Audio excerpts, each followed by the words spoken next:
Патронот на нашата македонска православна црква Охридска архиепископија Свети Климент Охридски е еден од несветлите личности на нашата вера, творец и беседник, пастир и проповедник.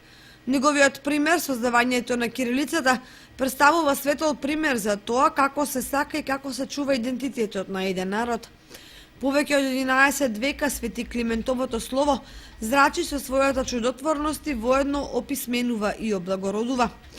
По повод празникот посветен на Климент Охридски со црковни активности се вклучува и Кочанскиот храм Свети Великомачени Ѓорги. Светата православна црква на 9 декември го чествува споменот на светиот Алимпи Столпник и на светиот Великомачени Ѓорги, кај народот познат како Свети Ѓорги Зимен.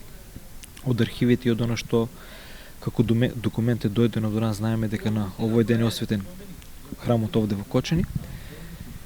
Па поради тоа е воспоставена ова прекрасна традиција во навечерието, односно утре со почеток во 15 часот ќе се отслужи празнично вечерно богослужение, по кое што традиционално на сите присутни верници и на сите намерници кои што сакат, нели, ќе им биде поделено од благословената вечера, додека во петок на самиот ден со почеток во 8 часот за наша голема духовна радост ќе бидеме удостоени со литургијата да чиноначалство на неговото високо преосвештенство митрополитот Брегалнички Иларион во сослужение со повеќе свештеници, нели, при храмот овде во Кочани. Словото кое го посеа Свети Климент Охридски, втемелена во неговиот лик и дело, представуваат духовна азбука на разбирањето по која и денес чекорат многу нови генерации.